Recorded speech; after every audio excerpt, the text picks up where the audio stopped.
안녕하세요. 저는 결혼 15년 차 30대 여성입니다. 다른 분들의 사연을 들으면서 세상에나 이런 일들도 있구나 깜짝 놀라고 있는데요. 최근에 저에게도 놀라운 일들이 생겨 이렇게 글을 적어보게 되었네요. 전 20대 대학생 시절에 연애를 하던 중 임신을 하게 되면서 급하게 결혼을 했습니다. 가난한 집에서 부모가 일찍 돌아가시고 할머니 손에서 컸던 저와는 다르게 남편 집은 대대로 의사 집안이었던 잘 사는 부잣집이었어요. 그래서 처음 인사를 갔을 때부터 시부모님은 저를 마음에 들어하지 않으셨죠. 남편은 그 집에서 별종이라 불리울 정도로 공부도 못했고 사고뭉치 아들이었습니다. 그러다 보니 사고를 치고 결혼을 하는 것도 이상하지 않은 상황이었죠. 임신을 하고 결혼했을 때 시부와 시모뿐만 아니라 시동생까지 저를 싫어했어요. 항상 저희를 미래도 생각하지 않는 철부지로만 생각을 하셨어요. 너희가 일찍 결혼을 했다고 해서 아무렇게나 살아서는 안 되는 거 알고 있지? 이제부터라도 열심히 공부하고 미래를 준비해야 해. 아무리 니들이 사고를 쳤다고 하더라도 이제는 너희에게 아이가 있으니 정신 차려서 살아라. 엄마 아빠가 항상 너희를 도와줄 수 없는 노릇이고 앞으로는 니들 스스로 해나가야 한다. 알았지?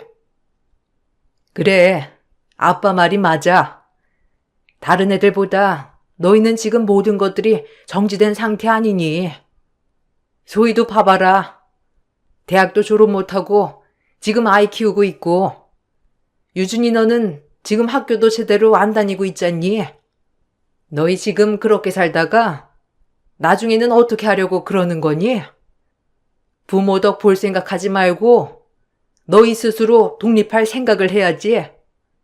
어쨌든 우리는 올해까지만 도와줄 거다. 내년부터는 분가할 생각해. 뭐? 지금 당장 어떻게 우리 보고 나가라고 하는 거야? 지금 우리가 일하고 있는 상태도 아닌데 어떻게 집도 구하라는 건데? 엄마나 아빠나 정말 너무한 거 아니야? 우리가 끝까지 책임져 달라고 하는 것도 아니고 지금 조금만 도와달라는 거잖아.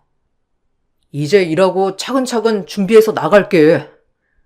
근데 지금 어떻게 분가해? 돈도 없는데. 어디를 가라는 거야? 진짜 너무하네. 그러니까 정신 차리고 지금 준비하라고. 우리가 내일 당장 나가라고 했냐? 너희가 하도 아무것도 안 하고 있는 것 같아서 그렇게 하는 거 아니야. 아이 낳을 때까지만 우리가 봐준다고 애초에 말했잖아. 네가 좀 더 노력하고 그랬으면 지금 나가라고 해서 답답한 마음 들었겠니?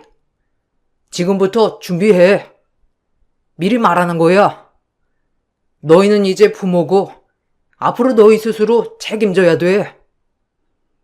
솔직히 계획 없이 아이 임신하고 나서 무작정 결혼하겠다는 너희에게 뭐라고 말해야 할지도 모르겠고 난감했다. 이미 우리 찾아왔을 때에는 아이도 다 큰 상태였고 그러니 그냥 알겠다고 한 거지. 정말 너희를 받아들였다고 생각하지 말아라. 우리는 너희 인생을 책임져 줄 수 없어. 그러니까 지금부터 너희 살 길 빨리 찾아서 알아서 살아. 어머님, 아버님, 조금 더 시간을 주세요. 저희 열심히 준비할게요. 저도 요즘 피부관리 자격증 준비하고 있어요. 이거 자격증 취득하고 바로 자리 잡으면 저희 분가하겠습니다. 지금 당장은 어렵고 내년까지 어떻게든 나갈 수 있게 잘 준비할게요. 그 전까지만 조금 더 시간을 주세요. 그래. 너희가 그런 마음으로 준비를 한다면 다 할 수 있을 거다. 이악 물고 노력을 하다 보면 어떻게든 살 수 있다고. 너희는 대학도 졸업을 하지 않은 상황이고 아직 어린아이도 있어서 지금 당장은 막막하다 생각이 들 수 있다. 그렇지만 노력하다 보면 길이 보일 거야. 그러게, 남들 다 공부할 때 연애하더니만. 솔직히 이게 뭐 하는 거야? 형이랑 형수 때문에 우리 엄마 아빠 고생하는 거 안 보여? 여기서 빌붙을 생각하지 말고 얼른 준비해서 나가. 솔직히 여기서 빌붙어 있는 건 양심에 안 실려. 형수, 안 그래요? 형수네 할머니 돌아가시고 난 뒤에는 더 갈 곳 없어서 그러는 거 나도 알겠는데 이건 좀 그렇지. 임신을 하게 되면서 전 시댁에서 생활을 했고 얼마 못 가 할머니까지 돌아가시게 되면서 갈 곳이 없어졌어요. 그때는 20대 초반이었고 살림 또한 전혀 하지 못하는 상황이다 보니 거의 시모의 손을 빌려서 하게 되었고 그래서 민폐를 끼치고 있었죠. 항상 죄송한 마음이 들었지만 시부와 시모는 저와 남편에게 냉정하게 대하셨어요. 아이 때문에 어쩔 수 없이 받아들인 상태라는 게 느껴질 정도였죠. 남편은 그런 부모님에게 큰 실망을 했지만 전 그런 남편을 달래주었어요. 소희야, 난 솔직히 우리 부모님 조금 실망이야.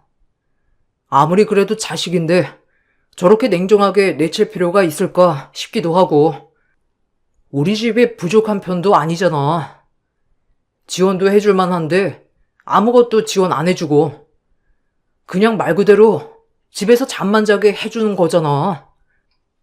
조금 너무한 것 같다고 생각 안 해? 난 어릴 적부터 공부 못한다고 동생이랑 차별받았어. 그래서 나는 애정도 고팠는데 지금도 애정을 안 주잖아. 유준아, 맞아. 서운할 수 있지. 근데 우리도 잘한 건 없잖아.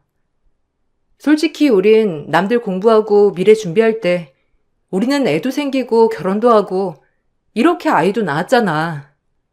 더군다나 경제력도 없어서 시부모님 댁에 빌붙어 살고 있는 거나 마찬가지인데 어머님 아버님 입장에서는 철없고 계획 없이 보이실 수도 있지. 그건 어쩔 수 없는 것 같아. 그니까 이제 우리가 더 열심히 해서 잘 살아야 돼. 그러면 인정해 주실 거야. 아무리 그래도 말이야. 너무한 것 같아. 난 부모님이 저러는 거 어릴 적부터 많이 봐서 익숙하지만 너한테까지 저렇게 하시는 건 아니라고 봐. 거기다가 엄마 아빠가 안 받아주니 동생은 더 날뛰고 나도 이 집에서 당장 나가고 싶은데 지금 당장은 가지고 있는 게 없어서 어떻게 해야 할지 머릿속이 너무 복잡해. 화나서 당장 뛰쳐나가고 싶었는데 이젠 그럴 수가 없네. 우리 시부모님 말대로 이제는 부모야. 우리한테는 아이도 있고 책임져야 할 것이 더 늘었어. 그러니까 이성적으로 생각해야지. 우리 앞으로 열심히 해서 얼른 나가자. 그래서 우리 스스로 살아보고 부모님한테도 인정받자. 우리가 젊은 나이에 아이를 낳았지만 우리도 계획 없이 철없이 사는 거 아니라는 거 보여주자. 아이가 태어나고 돌이 지나면서 시부모님은 1년여의 유예기간을 주고 독립하라고 하셨습니다. 냉정한 태도에 저나 남편이나 당황스러웠지만 그대로 시부모님이 받아주시길 빌 수는 없었어요. 그래서 전 제가 먼저 경제력을 갖춰야 한다고 생각이 들었어요. 저는 아이를 낳고 나서 틈틈이 공부를 했고 피부관리 자격증을 취득하고 조금씩 일을 하기 시작했죠. 처음에 남편 또한 저와 마찬가지로 일을 시작하려고 했지만 전 남편은 바로 일을 하면 안 될 것 같다 생각이 들었어요. 그래서 남편을 다독여서 대학 졸업장을 딸 수 있도록 했죠. 처음에 시부모님은 무척이나 놀라셨는데 남편이 먼저 공부를 하겠다고 하면서 그것까지만 지원을 해달라고 남편이 먼저 말을 꺼냈기 때문이었어요. 자라면서 한 번도 공부에 흥미를 가져본 적도 없었고 대학 역시 겨우겨우 왔었던 상황이라 시부모님은 남편의 대학까지만 지원을 해주겠다 하셨어요. 그 덕에 남편 졸업까지는 시댁에서 머무를 수 있었습니다. 남편은 저와 아이를 위해서 정말 열심히 공부를 했고, 전부터 공부를 하던 사람이 아니었기 때문에 남들에 비해서 더 많은 노력이 필요했어요. 남편이 공부할 때는 저도 곁에서 도와주면서 좋은 학점을 받을 수 있게 도와주었습니다.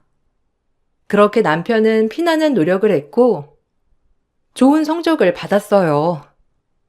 금방 해이해질 것 같았던 남편도 어느새 마음을 잡아 졸업을 했을 때는 높은 성적으로 졸업을 하게 되었습니다. 저와 자격증 시험도 준비하면서 필요한 자격증도 많이 받게 되었고 취업도 좋은 곳으로 취업까지 하게 되었어요. 성인이 되어서 임신을 하게 되어 다른 사람들이 보기에는 삐끗한 것으로 보일 수 있었지만 저희는 그 덕에 더 정신을 차리게 된 것이었어요.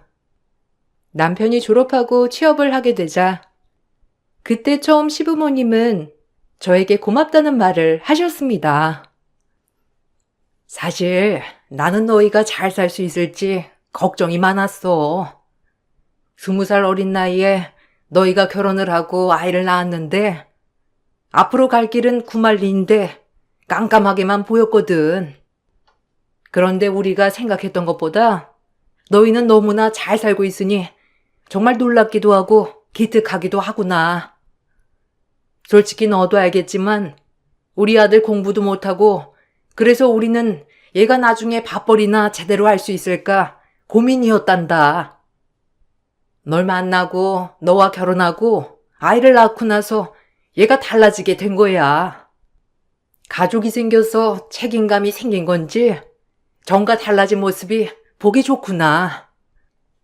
맞아요. 저도 요즘 그렇게 느끼고 있어요. 남편이 정말 열심히 일하더라고요. 공부할 때도 이렇게나 열심히 했었나 싶을 정도로 했고요. 저번에 한번 물어봤는데 자식한테는 부끄럽지 않은 아빠가 되고 싶다며 말하더라고요. 어머님 말대로 남편은 가족이 생겨서 책임감이 생긴 것 같아요. 노력을 알아봐 주셔서 감사합니다. 그래, 우리 아들도 노력을 많이 했지만 며느리 네가 많이 노력하는 거 우리 다 알고 있단다. 아들이 힘들 때, 마음이 흔들릴 때 곁에서 네가 잘 잡아준 것도 알고 있어. 솔직히 말이야, 우리 나이 땐 아들이 가장이 일을 해야 한다고 생각을 해서 너희가 다른 선택을 했을 때 놀랐어. 그런데 네가 육아도 하면서 일도 하고 애쓰는 걸 보니 우리 생각이 틀렸구나 싶더라고. 너희에게 냉정하게 굴었던 거 우리도 미안하게 생각한단다. 도와줄 수 있었는데도 손 내밀어주지 못해 미안했다. 괜찮아요. 어머님, 아버님 뜻이 있었을 거라 생각했어요. 저 역시 어릴 적 부모님이 안 계셔서 얼른 가정을 꾸리고 싶었거든요. 저희 욕심으로 불편하셨을 어머님, 아버님께 오히려 죄송스러웠어요. 저희 앞으로 더 열심히 살게요. 정신 차리고 진짜 열심히 살아볼게요. 그래, 우리는 다른 거 바라는 거 없다. 지금처럼만 잘 살아주면 고마울 것 같아. 내가 처음에 너에게 상처를 줬던 거 정말 미안해. 너는 나보다 더 나은 것 같구나. 우리 아들 나도 제대로 잡아줄 수 없었는데 우리 아들을 잘 이끌어줘서 고맙다. 남편과 저는 함께 노력을 해 자리를 잡았습니다. 남편은 전혀 다른 사람이 되었고 성실하고 착실하게 변했어요. 그런 모습에 시부모님은 감동하셨죠.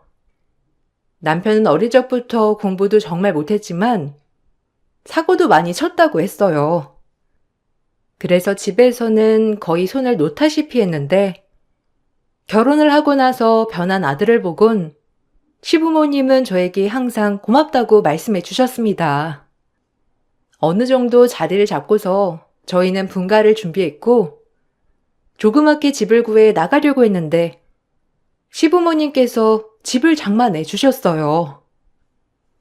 자, 이거 계약서야. 아들한테는 내가 미리 말을 했는데 이 서프라이즈 선물은 아들이 아니라 우리 며느리한테 해주는 거라서 말이야. 그래서 지금껏 꽁꽁 숨겼네. 너희 이 집으로 분가하면 된단다. 네가 일하는 샵 가까운 곳으로 집 알아보고 계약했어. 일하러 가기도 편할 거고 아이 어린이집 보내기도 편할 거야. 이건 소위 네가 그동안 고생하고 노력한 거에 대한 고마움으로 주는 선물이야. 아니, 어머니, 이렇게 큰 선물을... 아니요, 어머님, 저희 괜찮아요. 저희 지금까지 이렇게 열심히 살았던 것도 저희 스스로 분가하려고 열심히 일한 건데요. 혹시나 저희한테 미안한 마음으로 주시는 거라면 그러지 않으셔도 돼요. 저희 힘으로 열심히 집 구하고 있어요.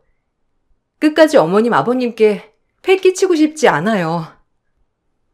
아이고, 며느라, 얼른 받아라. 이거 이미 집 마련한 거야.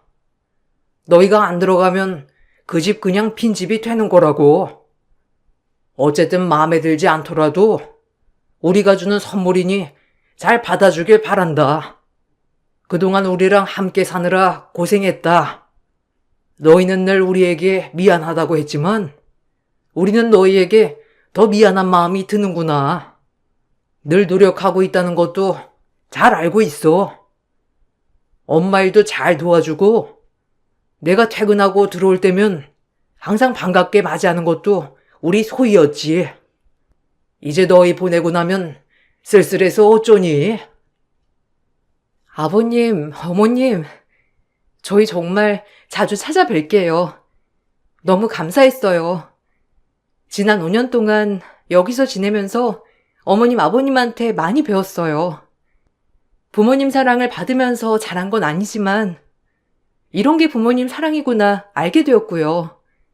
항상 어머님, 아버님께 죄송하고 감사했습니다.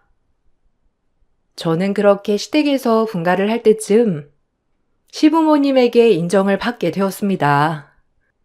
그렇지만 이것을 인정하지 않았던 사람이 있었는데 바로 시동생이었어요.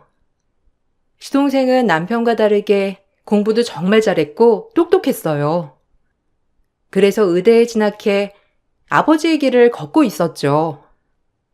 시댁에서 살 당시에는 바빠서 얼굴을 거의 못 봤는데 가끔 볼 때면 나와 남편을 같이 무시하곤 했어요. 분가를 하고 나서는 더욱 볼 일이 없겠다 싶었지만 가족끼리 시간 맞춰 식사를 하는 자리에 꼭 나타나서 무시를 하곤 했습니다. 아이가 어느 정도 크기 시작하면서 부족한 모습이 보이기라도 하면 저희를 꼭 닮았다면서 아이까지 무시하기도 했어요. 아이고, 우리 민성이 벌써 이렇게나 컸구나. 어쩜 이렇게 볼 때마다 쑥쑥 크니? 나도 애 키운 사람이지만 너무 신기한 것 같아. 그동안 소희가 얼마나 고생을 많이 했겠어. 혼자서 아등바등 살림하랴 아이 키우랴 힘들었겠지. 요즘은 일이 어때? 할만하니? 이번에 샵 오픈하고 나서 더 바빠진 거 아니야? 네, 요즘 입소문 듣고 찾아오시는 분들이 많아져서 좋아요. 전보다 고객들도 많아지고 상담 문의도 많고요. 아무래도 아이가 학교 다니니까 좀 수월해진 것 같아요. 어머님도 잘 지내고 계시죠? 저번 주에 쉬는 날 가보려고 했는데 못 가봤네요. 어머님 저번에 같이 가자고 했던 카페에 같이 가보려고 했는데. 아니야, 괜찮아. 바쁜데 다음에 한가할 때 가면 되지. 너희들 잘 살고 잘 지내는 것만으로도 우린 행복하고 좋아. 우리도 요즘 바빠서 정신없어. 너희 시아버지 이제 은퇴하시고 일 정리도 할 거라서 우리도 시골 가서 살 집 알아보고 있거든. 벌써 남편 은퇴할 때 되었다고 하니 정말 시간 빠르다. 그렇지? 하나하나 정리하려고 하니까 더 정신없는 것 같네. 아니, 근데 형수, 우리 조카 민성이는 한글은 다 떼고 학교 갔어요? 요즘은 영어까지 다 하고선 학교 간다고 하던데. 아까 보니까 간판도 제대로 못 읽던데. 괜찮은 거 맞아요? 아유, 이것도 유전자 때문인가? 형머리 닮아가지고 그런지 애가 뭐든 늦네. 형수, 좀 분발해야 되겠어요. 가게 잘 되는 것도 중요하지만 아무리 그래도 얘 한글을 떼야 되는 거 아니에요? 아, 한글은 안 그래도 공부 요즘 열심히 하고 있어요. 민성이가 한글에 크게 관심이 없는 것처럼 보이는데 그래도 하나씩 읽긴 하더라고요. 그래도 한글은 관심이 없지만 수학에 관심이 많아서 벌써 더하기도 알아요. 그거 보면 머리가 저희 닮은 것 같진 않은데 똑똑한 것 같아요. 그래도 조금씩 하다 보면 금방 는다고 하니 열심히 공부시켜 보려고요. 뭐 하긴 형도 성인 되고 다 커서 공부 시작하긴 했으니까 뭐 그럴 수 있겠네요. 형도 학생 때까지는 내내 사고만 쳤잖아. 거기다가 임신까지 하고 엄마 아빠한테 빌붙어서 살고 에휴 말 다 했지 뭐. 형수는 조심해야 되겠어요. 그런 것도 닮기도 하니까. 너는 정말 형수님한테 할 말 못할 말 구분하면서 말 안 할래? 이게 정말 말버릇이 그게 뭐야? 민성애미야, 정말 미안하다. 얘가 철이 없어서 그래. 네가 좀 이해해라. 내가 대신 사과하마. 평소에도 까칠했던 시동생이었기 때문에 그냥 무시하고 넘어가기도 했지만 시간이 점점 지나갈수록 시동생의 횡포는 더 심해지기 시작했어요. 특히나 저희에게 하던 횡포가 먹히지 않자 조카에게까지 무시하면서 횡포를 부리기 시작했죠. 시부모님이 그때마다 대신 사과를 하셨지만 솔직히 기분이 너무나 나빴습니다. 평소에는 바쁘다면서 얼굴 볼 시간도 없다고 하는데 굳이 저희와 함께하는 식사 자리에는 일부러 시간을 맞춰 오는 듯 빠지지 않고 참석을 하더라고요. 심보가 좋지 않아서 그런지 저희가 결혼 10년이 지나도록 시동생은 혼사에 대한 언급조차 없었어요. 여자친구조차 소개를 해줬던 적이 없었기 때문에 성격이 고약해 그럴까 생각을 했었는데 나중에 알고 보니 오랜 시간 공들여온 여자친구가 있던 상태더라고요. 며느라, 네 시동생이 매번 까칠하게 대해서 기분 나빴지? 너무 미안하다. 우리가 항상 말을 하는데도 얘가 스트레스를 많이 받아서 그런지 요즘은 말이 통하질 않는구나. 그래서 더 기분 나쁘게 말하는 것 같아. 내가 이번에는 좀 심한 것 같아서 혼 좀 냈어. 다음에 또 그러거들랑 나한테 바로 말하거라. 정말 미안하다. 아니에요. 어머님께서 미안하실 일 아니잖아요. 괜찮아요.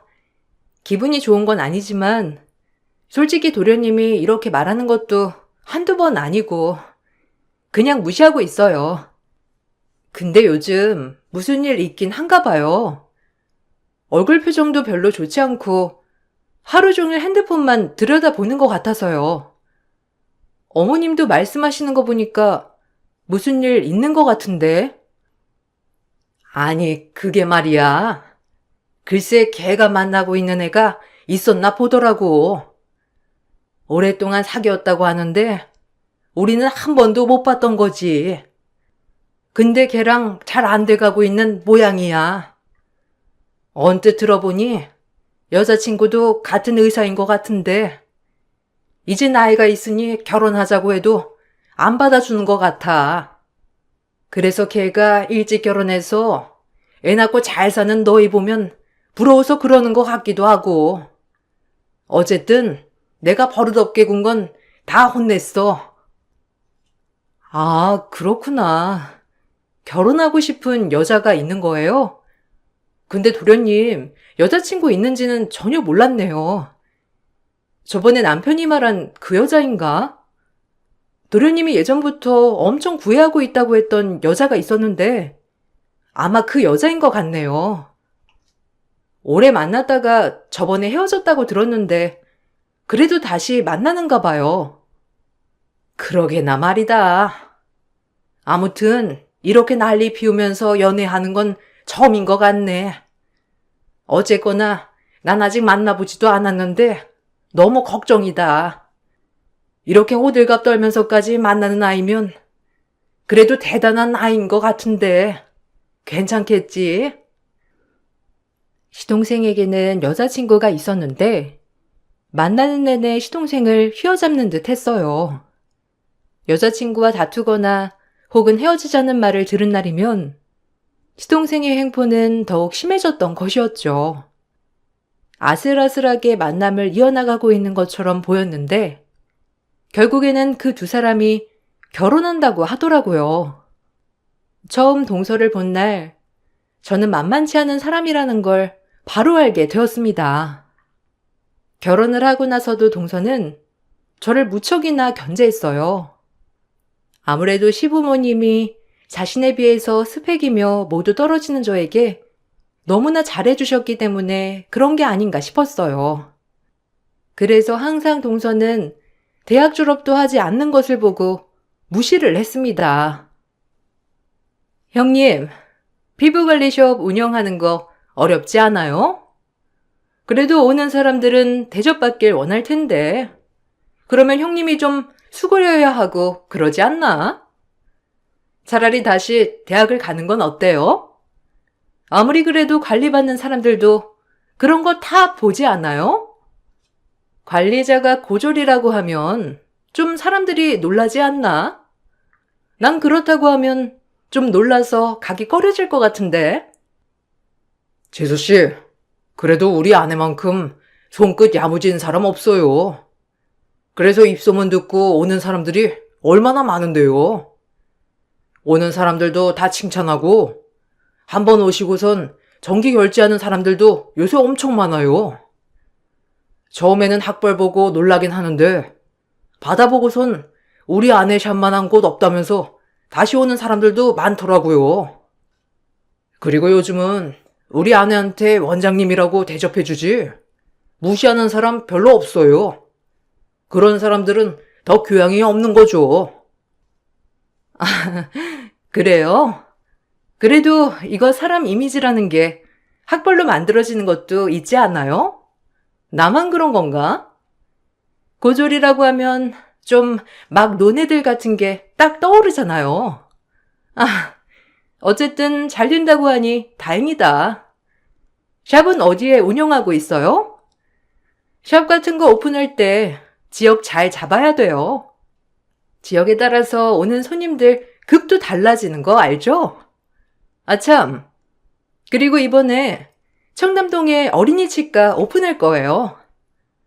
저희 결혼할 때부터 아버님 병원 리모델링해서 쓰기로 했었거든요. 어머님, 아버님도 많이 도와주셔가지고 청담동에 내게 됐어요. 오픈식 할 거니까 한번 같이 오세요.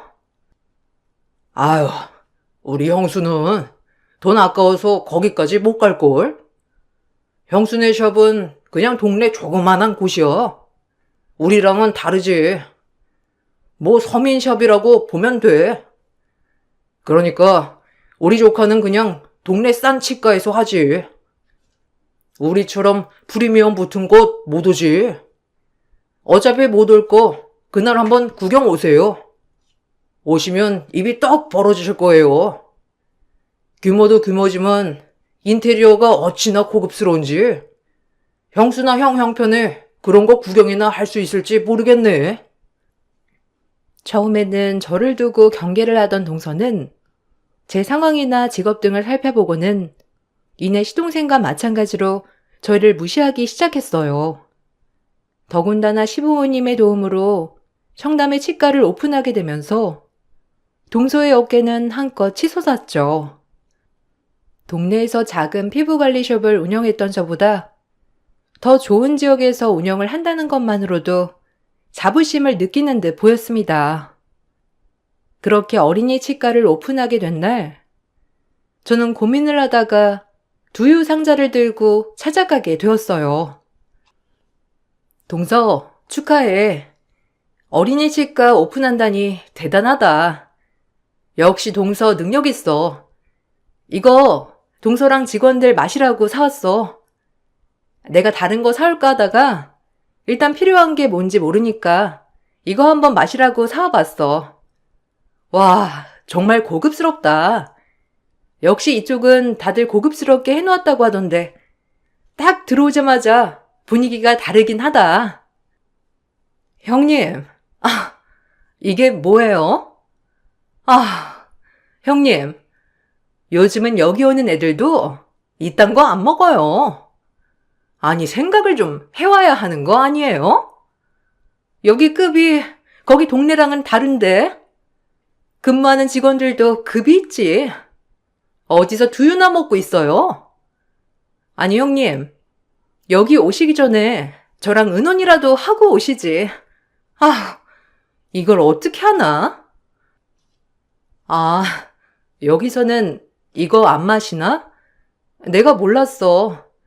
그래도 이거 마셔봐. 맛있고 건강에도 좋아. 그냥 과즙 음료보다는 나을 것 같아서 사왔어. 동서 오픈하느라 정신 없지? 뭐 필요한 거 있으면 말해. 그래도 동서 치과 오픈했는데 내가 다른 선물도 준비해 볼게. 아이고, 형수, 내가 이럴 줄 알았다니까. 이런 거 와봤어야 알지. 여보, 미안. 내가 형수한테 말이라도 해줄걸. 그래도 형수가 여기까지 와줬는데 형수 봐서 화초에나 뿌려. 걔네라도 먹어야지 뭐. 형수, 이제 다 둘러봤으면 들어가세요. 오늘은 예약이 꽉 차가지고. 시동생은 제가 들고 있던 두유 상자를 집어들더니 그 안에 들어있는 것을 꺼내고자 상자를 열었어요. 그때 두유 상자 안을 본 시동생은 화들짝 놀라서 상자를 던졌습니다. 다들 어리둥절한 표정으로 시동생을 보고 있었죠. 그동안 준비한 선물이 이렇게 빛을 보는 것인가 싶은 생각에 웃으며 말을 꺼냈어요. 어때요? 조금 놀랍죠? 사실 이걸 언제 보여줘야 하나 고민이 많았어요. 솔직히 이렇게 가지고 오게 된 것도 도련님이나 동서나 다 똑같은 반응 보일 것 같았는데 역시나 달라질 거 하나 없네요. 혹시나 갑자기 나에게 잘해주면 어쩌나 싶었거든요. 근데 역시나 사람 쉽게 달라지진 않는 것 같아요. 서류 자세히 봤어요? 제가 오늘 딱 보여주려고 한 거였는데. 이게 뭐야? 형수, 이게 뭐예요? 이 돈들은 뭐고, 이 종이는 뭐예요? 아니, 여기 건물주가 왜 형수로 되어 있냐고요? 여기 우리 엄마 아빠 건물인데 왜 형수가 여기 건물주가 된 거예요? 도대체 무슨 일이에요? 형수, 무슨 말이라도 좀 해봐요. 이거 형수가 준비한 거예요? 미안하지만 난 더 이상 못 참겠다. 나를 무시해도 유분수지. 이런 식으로 사람 성의를 무시하다니 내가 바보로 보이냐? 나 여기 건물주야. 이번 계약 끝나는 대로 당신네들 나가야 할 거야. 그리고 이 상황 어머님 아버님께 다 말씀드리겠으니 알아서 해.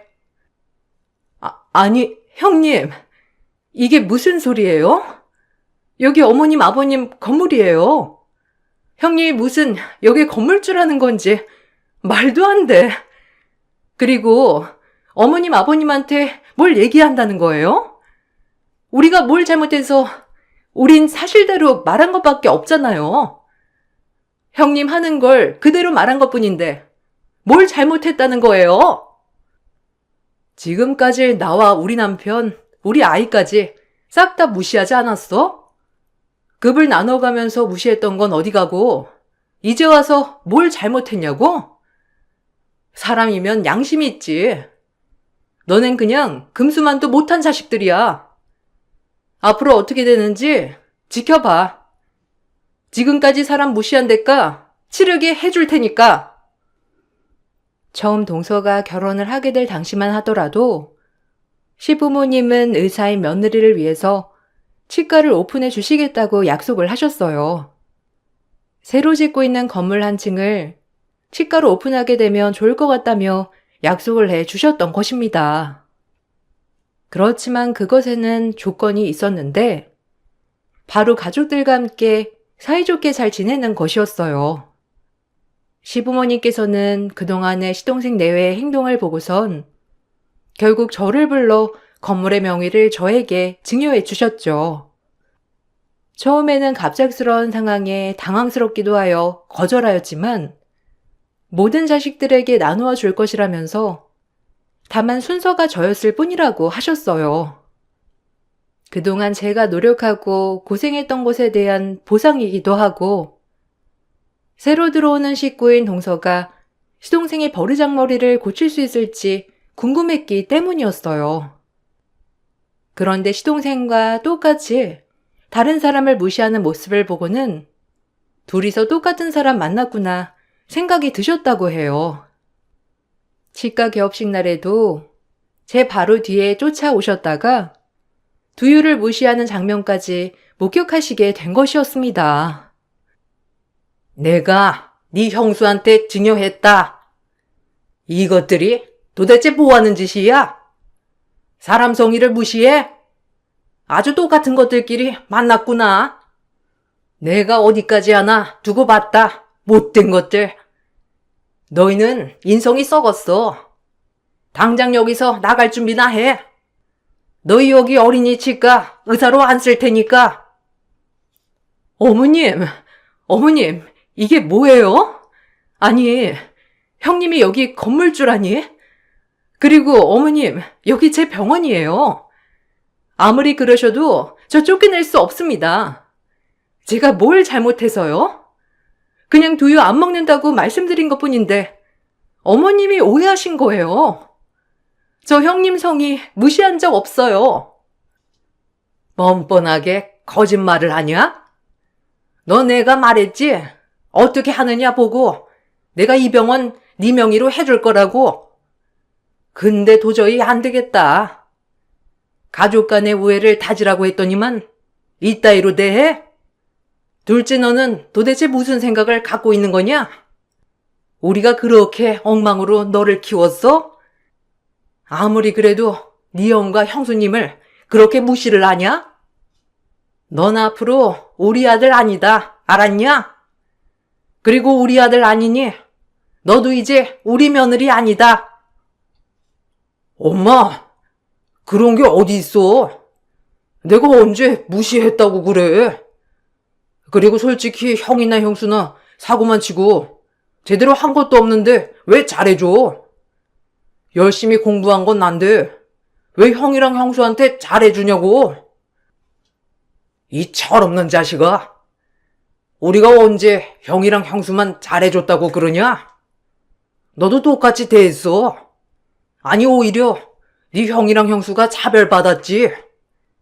얘네들 처음 결혼했을 때 우리 모두 냉정하게 대했던 거 기억 안 나냐? 집도 아무것도 없는 애들한테 빨리 동구해서 나가라고 했던 게 우리들이야. 그런데 얘네는 아무런 불평 없이 열심히 일하고 노력해서 지금 결과를 만들었어.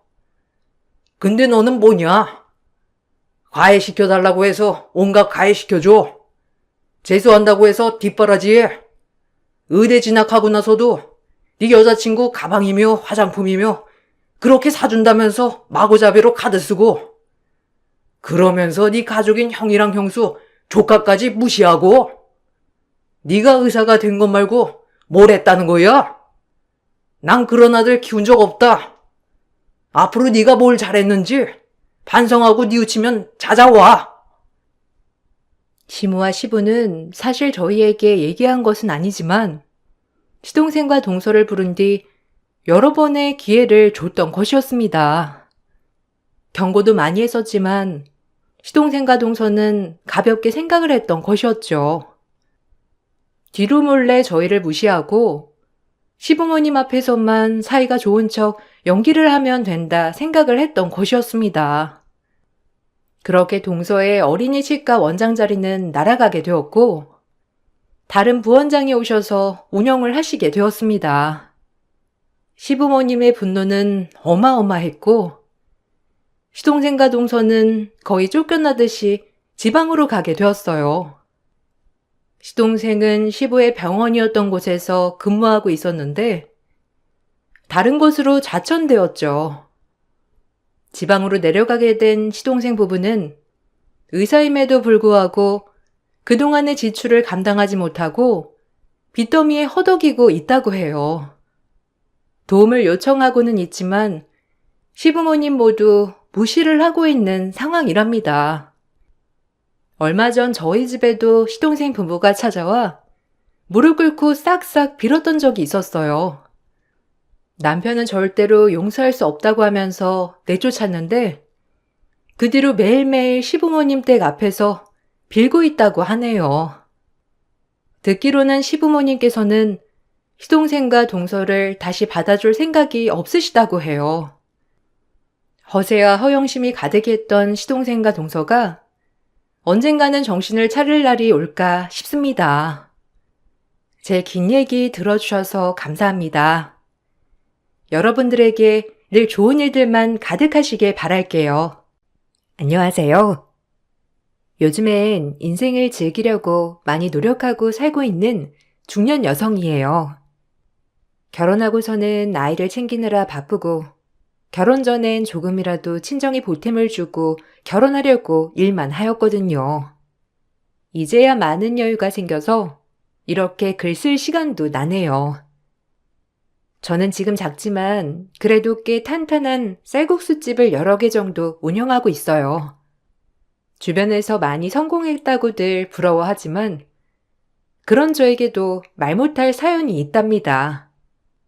가난한 집에 장녀로 태어나 결혼하기 전까지 부모님을 도와드렸고 결혼 후 이제 내 가정을 꾸려 정말 행복하게 살겠다는 것도 잠시 매일같이 술에 가정을 챙길 줄 모르는 남편을 만나 하루하루가 힘들었어요. 이렇게도 복이 없나 싶을 정도로 제 인생 참 힘든 나날이었고 가난한 친정을 원망한 적은 없지만 가난했기에 이런 남자를 만났나라는 생각에 더더욱 우울했던 과거였어요. 인생에 돈이 참 중요하듯 돈 때문에 싸우는 날도 여러 번 있었던 때였어요. 아니 그럼 나보고 어쩌라는 건데? 네가 뭘 아냐? 남자들의 사회생활을 알아? 여자가 고분고분한 맛이 있어야지. 너같이 드센 여자는 여자로 느껴지지도 않아. 됐고 밥이나 차려와. 어제 술을 많이 먹어서 그런지 속이 쓰리다 쓰려. 오늘이 우리 은호 졸업식인데 같이 가기로 했잖아. 애가 아빠랑 같이 가기만을 기다리는데 어쩜 사람이 그렇게 무정해? 어제까지 또 술 마시고 은호 입이 대빨 나와서 학교 갔어. 알아? 나한테는 그렇다 치더라도 애비 노릇을 잘해야 할 거 아니야. 마누라나 자식이나 매한가지로 짜증나게 한다. 가장이 술 좀 마시고 들어올 수도 있는 거지. 허구한 날 잔소리를 해요. 막말로 내가 나왔냐? 네가 나왔지? 나한테 강요 좀 하지 마. 나도 내 인생 살기 고달프고 힘들거든? 어휴, 속 터져 진짜. 술 좀 마신다고? 일주일 7일을 술 마시는 게 정상이야? 매일같이 고주망태해. 월급도 다 뭐에 쓰는지 내가 구경을 해본 적이 없어. 당신이랑 12년 살 동안 언제 한번 생활비 한 푼을 준 적 있어? 그 돈 다 어디다 쓰는 건데? 말해봐. 나만 가장이냐? 너도 일하는데 왜 내 돈을 물어봐? 그러니까 누가 그렇게 애를 싸질러 나으르냐? 당신은 진짜 아빠 자격도 없어. 자기 혼자 벌어서 자기 혼자 쓸 거면 도대체 결혼은 왜 했냐고. 그냥 혼자 즐기면서 살지. 그리고 애는 나 혼자 낳았니? 지가 다 책임진다고 해놓고. 진짜 고대다. 당신이랑 살기 너무 힘들어 죽겠어. 남편은 언제나 막말을 일삼았고 저 혼자 만든 아이들도 아니지만 늘 이 모든 탓이 아이들인 것 마냥 그렇게 몰아갔어요. 그 말이 가슴이 아팠지만 그래도 제가 불우하게 자랐던지라 아이들에게만큼은 티내지 않고 늘 행복한 것처럼 보여주었죠. 그리고 쥐구멍에도 볕들날이 있듯이 악착같이 일을 해서 조금씩 저축한 돈으로 전 조그마한 쌀국수집을 차렸답니다. 남편이 있었지만 혼자 벌어 아이들을 키워냈고 안 먹고 안 쓰고 모은 돈으로 그렇게 가게를 꾸리게 된 것이에요. 처음으로 제가 사업자를 내는 것이 얼마나 벅차고 기쁘던지 그동안의 일이 주마등처럼 스쳐 지나가는 것이 눈물도 나더라고요. 남편도 저를 억세고 드센 마누라로만 보다가 이렇게 가게까지 차리는 걸 보게 되니 절 다르게 보는 눈빛도 보여주었답니다. 엄마, 이제 사장 되는 거야? 우와, 그럼 나는 사장 아들이네? 애들한테 자랑해야지. 우리 엄마 사장 됐다고. 그래, 은호야. 친구들 데리고 자주 오면 엄마가 맛있는 거 많이 해줄게. 은주도 친구들 데려오고, 알겠지? 내가 언젠가 이럴 줄 알았다니까. 그렇게 생활력 있더니 넌 뭐라도 할 줄 알았다. 은호야, 은주야, 엄마 대단하지? 웬일이야? 내 칭찬을 다 하고? 당신이 그렇게 말해주니까 좀 머쓱하다. 맨날 뭐라고만 하더니 뭐 잘못 먹었어? 내가 또 인정할 건 인정하는 사람이라고. 아, 맞다. 당신 뭐 가게 하랴 정신 없을 것 같아서 나도 회사 그만뒀어. 은호랑 은주도 아빠랑 시간 보내고 싶지? 아빠가 너무 바빠서 우리 아들, 딸 잘 못 봐줬잖아. 이제 아빠가 잘 봐주도록 할게. 가게를 차린 날 남편은 천청병력 같은 소리를 해대더라고요. 퇴사가 누구네 집 애 이름도 아니고 혼자 무턱대고 그런 행동을 한 남편에게 너무 화가 났고 끝까지 무책임한 태도에 정말 열이 뻗쳤어요. 하지만 남편은 그걸 아는지 모르는지 태평했답니다. 아, 솔직히 너 가게 하려면 혼자서는 못할 거 아니야. 누군가 계산도 해줘야 하고 그리고 홀도 좀 도와줘야 하는데 그걸 남을 쓸래? 가족이 낫지. 그리고 남자가 가오가 있지. 어떻게 마누라는 사장 소리 듣는데 나는 회사 상사 눈치 보고 다니냐? 누군가 쓰려고 했으니까 그냥 내가 했다고 생각해. 내가 마누라 가게인데 좀 잘하겠냐? 좀 믿어주라. 당신 진짜 마음대로다. 어떻게 이런 걸 상의도 없이 결정하니? 난 당신한테 허수아비지? 그냥 없어도 되는. 허수아비는 무슨 허수아비야? 어차피 당신도 나중에 나한테 도와달라고 할 것 같아서 그냥 내가 미리 그만둔 거야. 이제야 가장 노래 좀 해보겠다는 거 그렇게 고쳐야겠냐? 나도 그냥 고민하고 내린 결정 아니라고. 이거 왜 이래? 이제 와서 가장 노릇을 해? 나 그렇게 힘들고 지친다고 할 때는 외면하더니 회사 다니기 싫으니까 그만둔 거 아니야. 핑계 대지 마. 그건 하지. 어쨌든 결과론적으론 당신 도와 열심히 하면 될 것을 왜 그래? 그만 짜증내라. 나도 참고 있다. 말만 뻔지르르하게 하는 남편에게 화도 났지만 그래도 가게에 사람을 구해야 했기에 남편을 쓰기로 했답니다. 이 가게 하나에 부부 모두가 매달리는 것을 원치 않았지만 어차피 남편의 월급은 구경도 못 해봤을 뿐더러 단 한 번도 가게에 보탬이 든 적도 없었기에 차라리 같이 일을 하는 것도 나쁘지 않다고 생각했어요. 그렇게 영업이 시작되었고, 제 손맛 덕분인지 가게는 발 디딜 틈 없이 바쁘게 돌아가게 되었어요. 그로 인해 홀과 주방에 사람을 더 채용하게 되었답니다. 와, 이 작은 가게에 뭐가 맛있다고 이렇게 사람들 줄이 끊이질 않냐?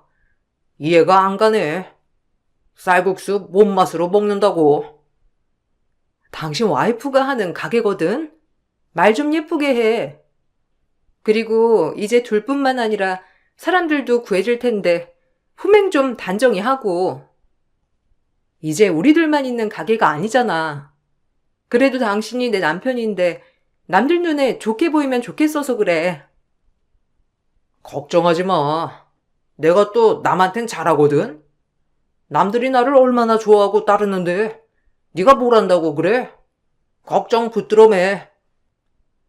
사실 워낙 가정엔 소홀해도 남에겐 정말 잘하는 남자였기에 그렇게 걱정은 되지 않았어요. 오히려 남에게 쏟을 그 마음을 가정에 더 집중해줬으면 좋겠다고만 생각했기 때문에 아쉬움만 있었을 뿐이었죠. 다행히 가게의 모든 직원들이 채용이 되었고, 그로 인해 손님을 많이 받을 수 있었답니다.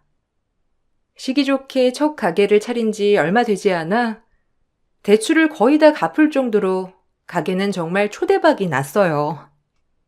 그때부터 저에게 승승장구의 기운만이 몰려왔고 힘들게 살았던 세월을 모두 보상받았답니다. 아이고, 우리 며느리 왔냐? 우리 집 자랑거리. 어쩜 그렇게 사업수완이 좋아서 달마다 용돈도 붙여주고 옷 사 입으라고 따로 돈도 주고 내가 요새 우리 며느리 때문에 살맛 나는 거 아니여. 노인정 사람들이 나만 보면 며느리 잘 얻었다고 그렇게 얘기를요. 어머님이 좋으시니까 저도 좋네요. 결혼할 때 아무것도 해온 것 없어도 어머님이 참 잘해주시고 예뻐해 주셨잖아요. 아유, 그건 당연한 거지.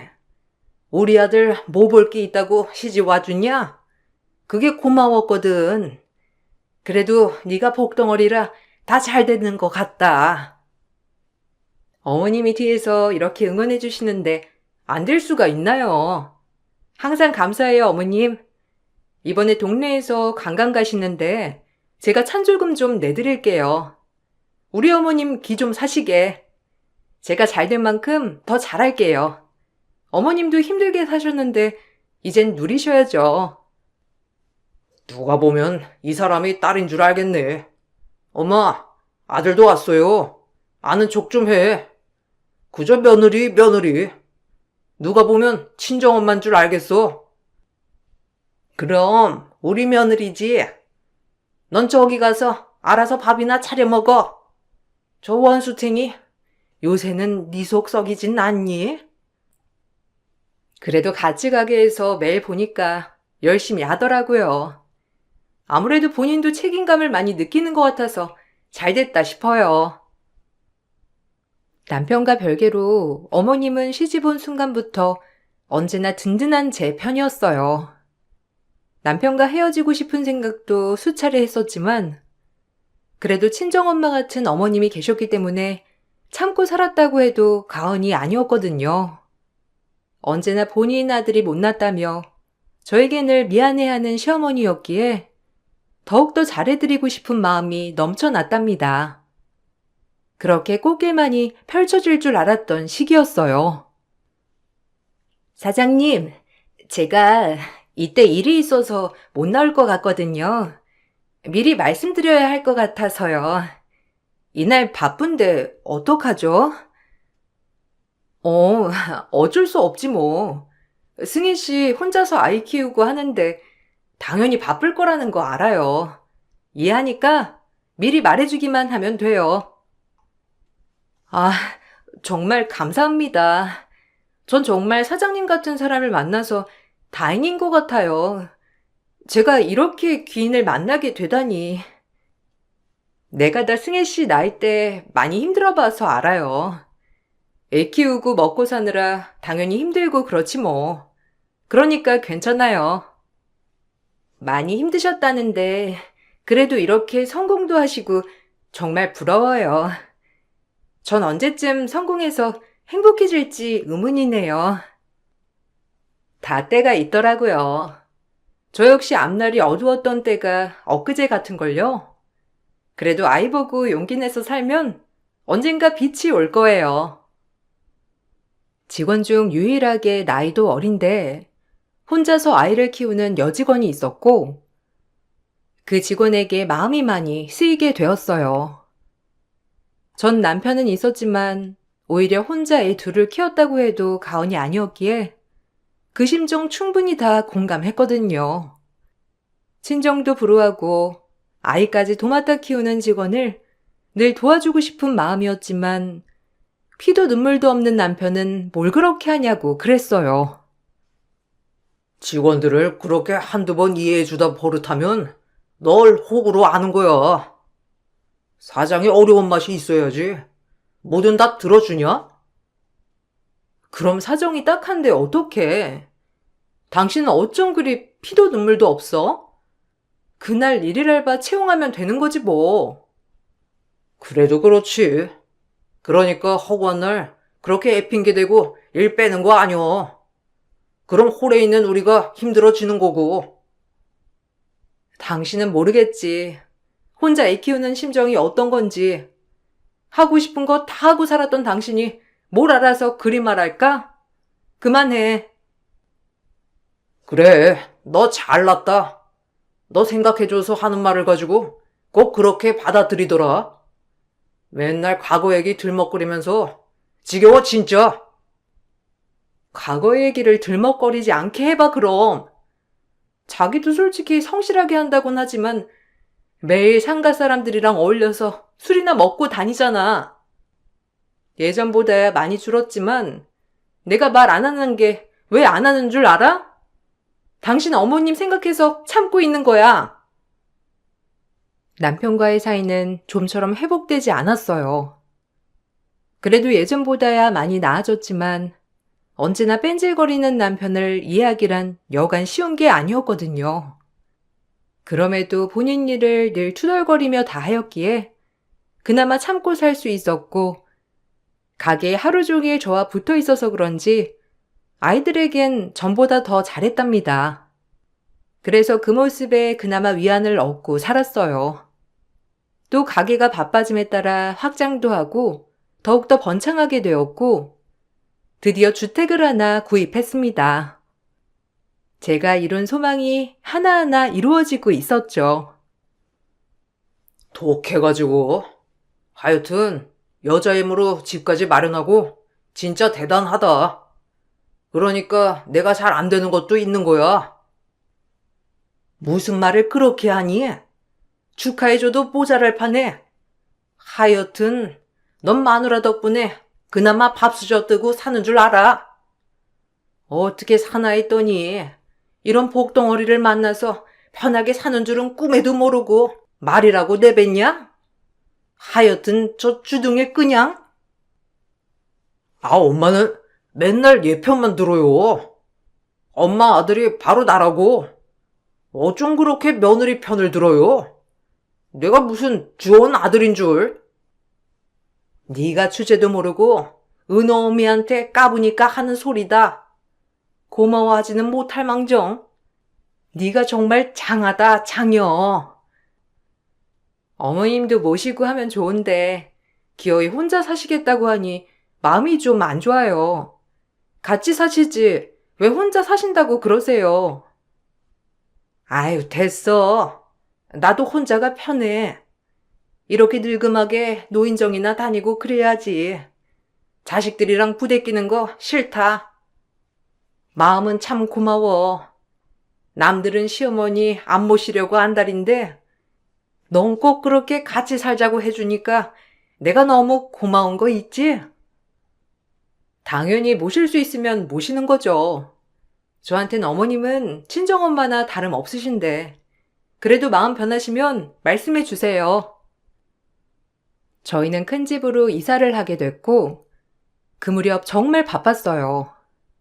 쌀국수집도 확장 이전을 했고 심지어 2호점까지 차리느라 정말 눈코 틀 새 없이 바빴거든요. 그렇게 모든 직원들이 열심히 일을 해주어 가게가 번창하는 것 같아 고마운 마음이 들어 회식에도 자주 참여하며 직원들의 사기를 북돋아 주었고 회식 자리에서 마침 옆자리에 앉은 아이를 혼자 키우는 직원의 딱한 사연을 듣게 되었어요.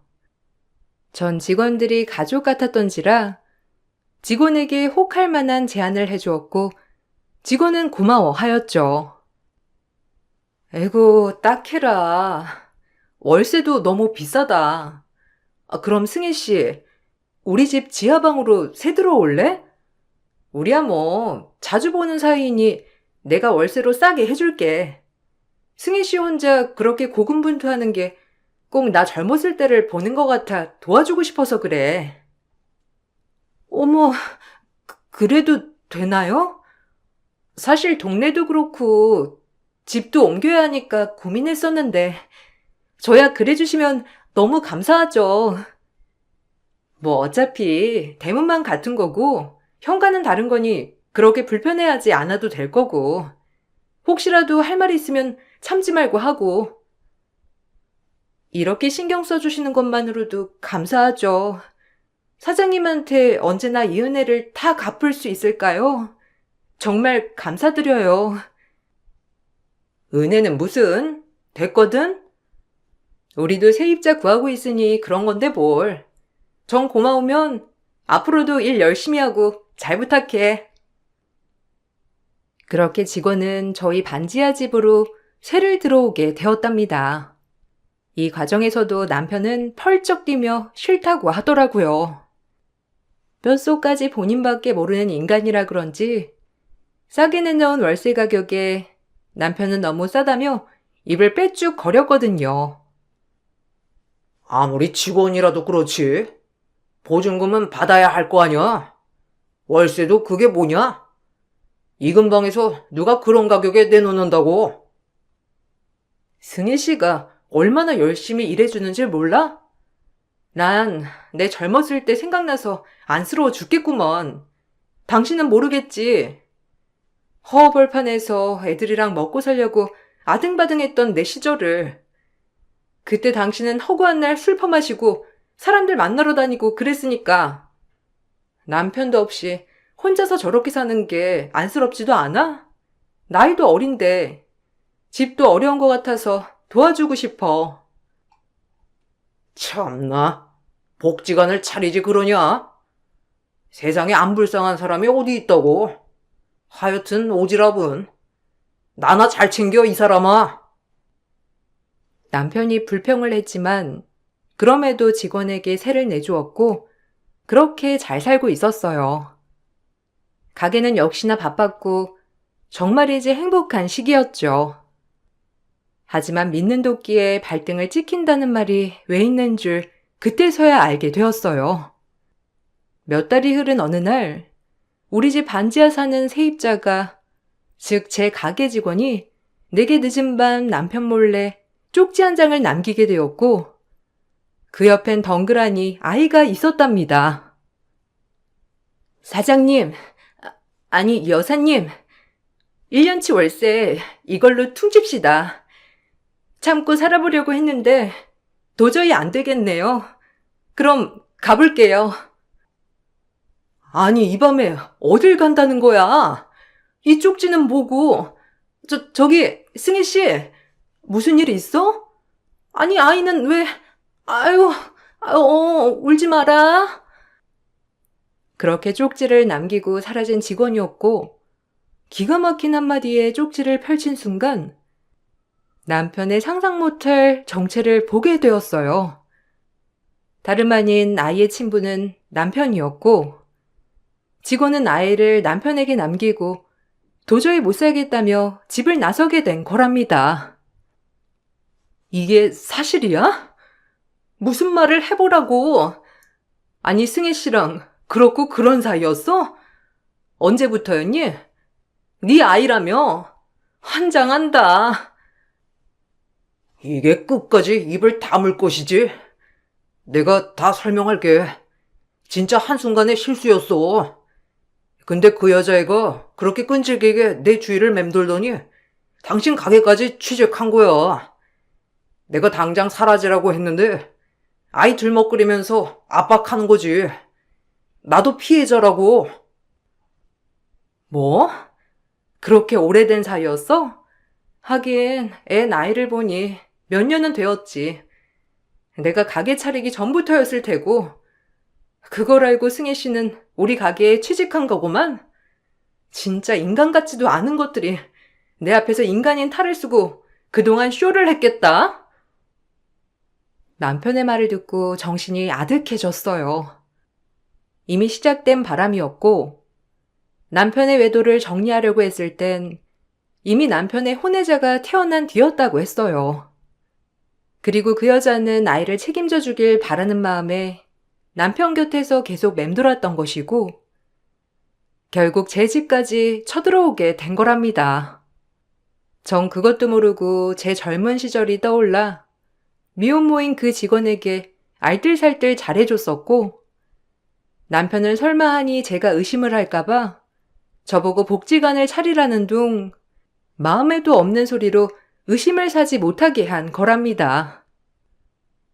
내 입에서 이런 말 안 나오게 하고 싶었는데 애들 봐서 그리고 어머님 때문이라도 당신이랑 남자 붙들고 싶었어. 근데 이제 희망도 없다. 내가 굳이 왜 이러고 살아야 하나 싶어. 밖에서 애까지 낳은 당신을 내가 참아야 하는 거니? 긴 말하지 않을게. 어차피 이런 말도 갱생이 가능해야 말도 하는 거지. 당신 같은 사람은 갱생도 안 되잖아? 당장 이혼해. 이혼이라니. 내가 미쳤냐? 너 같은 마누라를 두고 이혼을 하게? 절대 못해. 내가 누구 좋으라고 이혼을 해? 날 사랑해서가 아니라 내 돈 때문이겠지. 비열한 인간. 그럼 어쩔 수 없지. 소송할 거야. 우리는 역시 인연이 아니었어. 뻔뻔하게 그럼에도 이혼을 하지 않겠다는 남편이었고 전 소송을 시작했어요. 소송을 시작함에 따라 시어머니까지 이 사실을 알게 되었고 시어머니는 땅을 치고 울며불며 아들을 작정하고 혼쭐 내주시더라고요. 덕분에 제 손이 깨끗할 수 있어서 다행이었답니다. 이 모질한 놈아. 네가 사람이냐? 내가 너 같은 걸 낳고 미역국을 먹었어? 아유, 어미야. 면목 없다. 어떻게 저런 인간을. 어머님, 원망하지 않아요. 오히려 죄송합니다. 이 가정 지키고 싶었는데 전 여기까지인가 봐요. 죄송해요. 그만 가볼게요. 예, 아가. 아유, 너 꼴도 보기 싫어. 그 기집애랑 잘 살아봐 어디. 네가 은호엄이 알기를 개떡으로 알아? 넌 이제 어쩔 거야. 은호엄이 단단히 마음먹은 모양인데 어쩔 거냐고. 아유, 환장해. 어떻게 애가 이렇게 모질라? 아니, 승혜걔가 이렇게 나올 줄 누가 알았냐고. 아, 그만 때려요. 아파. 나도 어떻게 할지 생각 중이라고. 아, 엄마 이거 좀 놔. 당장 무릎 꿇어. 어미야, 나를 봐서라도 한 번만 봐주면 안 되겠냐? 내가 이렇게 빌게. 우리 아들 좀 제발 봐줘. 죄송해요. 어머님도 이건 용서받지 못할 거란 걸 잘 알잖아요. 저 다른 건 다 참아도 이건 용서 못해요. 이만 가볼게요. 시어머니와 더 이상의 말이 길어지면 그동안 정에 휩쓸릴 것 같아 소송 중에도 절대 만나지 않았어요. 그리고 소송은 시작이 되었고 뻔뻔하게 남편은 친권 양육권을 본인이 가져가야 한다며 떼를 쓰더라고요. 아마 제가 애들이면 끔찍하니 이혼을 못하게 하려는 심보 같았어요. 하지만 유책 배우자에다가 혼외자까지 있는 마당에 법원이 그 편을 들어줄 리가 없었답니다. 게다가 경제권은 오롯이 저에게 있었기 때문에 남편에겐 양육권 친권이 가지도 않았죠. 전 이혼과 더불어 아이의 양육권 친권까지 가져올 수 있었고, 남편에게 위자료와 직원 그 상간녀에게 위자료까지 받을 수 있었답니다. 상간녀도 저에게 미안한지 울기만 하더라고요. 그 눈물이 역겹고 가식 같아 보였어요. 그동안 제가 해온 선심들을 이런 식으로 모욕당한 기분이 들어 제 인생에서 처음으로 누군가를 증오하는 마음이 생기기 시작한 거예요. 남편도 남편이지만 제가 도와주려고 했던 사람이었기에 배신감이 차올랐어요. 죄송해요. 사장님한테 이러려고 한 건 아니에요. 오빠가 무책임하게 저렇게 나오니까 저도 강수를 둔 거랍니다. 이유가 어찌됐건 저 쓰레기 데리고 잘 살아봐. 네가 그렇게 갖고 싶었던 쓰레기라서 자꾸 앞에서 얼쩡거린 거겠지? 내 앞에선 미혼모가 열심히 사는 신용하며 실제로는 유부남이나 만나서 애나 가지고 남의 가정이나 파탄내는 너도 쓰레기야. 쓰레기는 쓰레기끼리 있어야지. 난 분리수거 도저히 못하겠다. 둘이 잘 살아보고 후회하는 시간을 갖기를 바란다. 저도 행복하고 싶었어요. 남의 가정이었지만 그래도 아이 낳고 정상가정으로 살고 싶었던 마음 용서하세요. 남의 눈에 눈물 내고 잘 사는지 볼게. 네가 그렇게 원한 남자였으니 어디 한번 살아봐. 그리고 용서는 바라지 말고. 저에게 죄송하다고 하는 상간녀였지만 그동안 해온 가식들을 용서하기란 쉽지가 않았어요. 법의 소송이 끝났음에도 저에게도 억울한 게 있었답니다.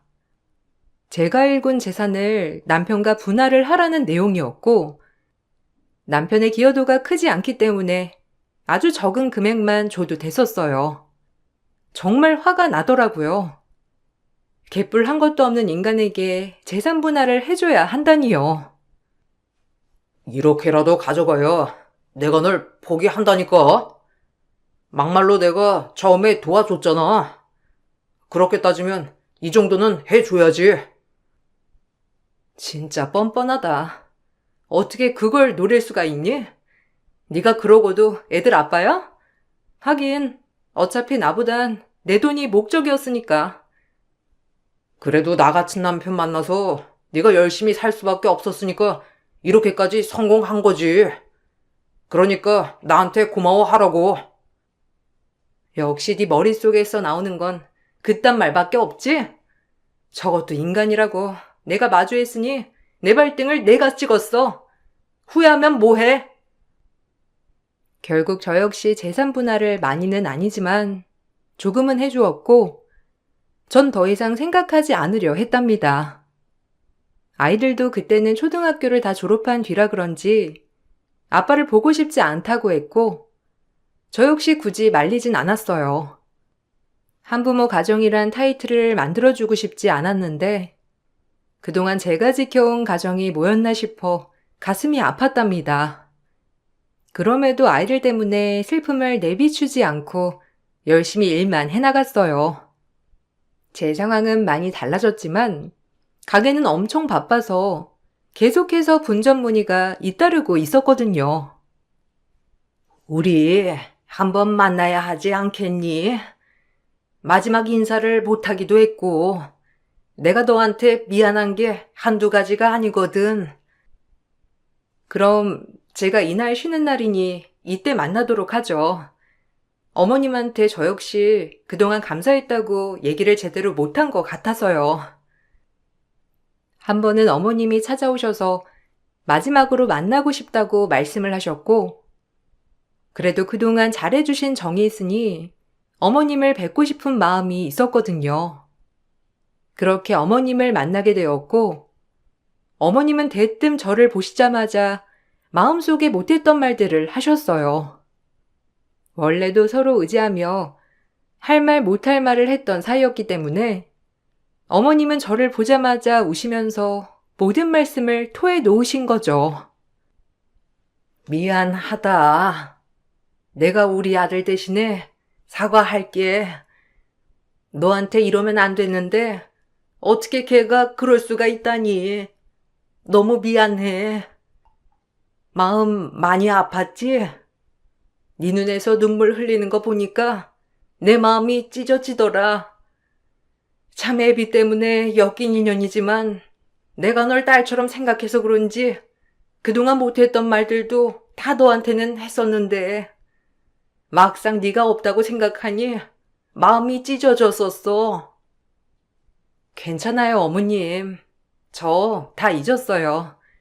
워낙에 바쁘기도 했고 애들 둘 챙기랴 일하랴 오히려 슬플 겨를이 없었어요. 애비랑 저 그냥 이럴 운명이죠 뭐. 진작 끝냈어야 맞는 건데 제가 미련했어요. 어머님은 아무 잘못 없으세요. 그러니까 마음 놓으세요.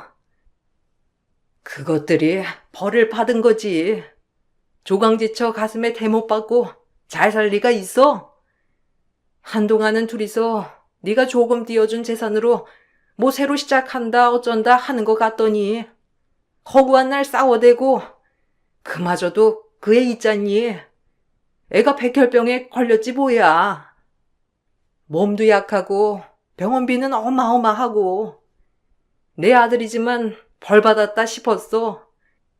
그 어미란 애도 허구한 날 울어대고 난리였거든. 어머, 그랬군요. 아예 소식을 몰랐어요. 그럼 애는 괜찮아졌나요? 애가 무슨 죄가 있길래 하필 애한테. 좋아졌다, 나빠졌다 하나 봐. 그 어미는 한밥집 식당 나가고 애비는 일용직해서 병원비 대고 그러는 것 같더라. 네가 준 돈은 애초에 다 병원비로 써버리고 뭐 어마어마하잖아, 병원비라는 게. 나도 이 얘기 듣고 마음이 참 그렇더라. 그러게요. 어머님도 마음이 안 좋으시겠어요. 은호 아빠 아마 이번 기회에 많이 정신 차릴 수도 있어요, 어머님. 어머님은 그간 하소연을 하며 한참을 울다가 가셨고 저 역시 그런 어머님을 토닥여 드렸답니다. 그것이 마지막이었고 더 이상 소식을 듣지 않고 살았어요. 재산 분할을 해준 것이 가끔은 화도 났지만 그래도 아이의 병원비로 썼다고 하니 내심 조금 더 해줄 걸 그랬나 싶은 마음이 들었어요. 한편으론 벌을 받은 것이다 라고 생각했지만 그런 생각을 하면서도 마음이 무거운 건 사실이더라고요. 아이가 아픈 게 정말 제일 큰 고통일 것 같은 생각이 들었거든요. 그럼에도 전 반납 없이 일만 했고 최대한 아픔을 잊어보려 노력을 했어요. 그래서 그런지 시간이 많이 지나니 어느 정도 희미해져만 가긴 하더라고요. 그리고 아이들이 대학교를 졸업하게 되었을 즈음 낯익은 번호 하나를 보게 되어 받았더니 전 남편이었고 시어머니가 돌아가셨다는 소식을 듣게 되었습니다. 아이들과 부랴부랴 장례식장에 갈 채비를 하고 어머님 마지막 가는 길 애도를 해드렸어요. 아이들도 어려서 봤던 할머니였던지라 마음이 무거워 보였고 그날 이혼 후 오랜만에 남편과 그 여자를 보게 되었죠. 뭘 먹고 사는지 남편과 그 여자는 아주 수척해진 얼굴이었고 상주가 남편밖에 없었고 아이는 보이지 않았습니다. 그저 그 일을 짐작할 뿐 저 역시 남편과 그 여자에게 따로 물어보진 않았어요. 그래도 남의 아픔인 것 같은 생각이 들었거든요. 여기까지 와줘서 고맙다. 우리 젊은 시절 너 힘들게 해서 너무 미안하고 내가 보다시피 벌을 많이 받았어. 이제야 사람 좀 된 것 같은데 너가 보기엔 아직 멀었겠지? 애들도 잘 키워줘서 고맙고 이혼하고 처음 보네. 그래도 훌륭하게 자란 것 같아서 마음이 좀 놓여. 늘 무거웠거든. 당연히 넌 뭐래도 잘 될 거라 생각해서 걱정은 덜 했었어. 앞으로도 잘 살아. 그래, 당신도 이제 미안한 마음 내려놓고 지금 옆에 있는 사람들한테 잘해. 나도 당신한테 섭섭한 거 다 잊었으니까.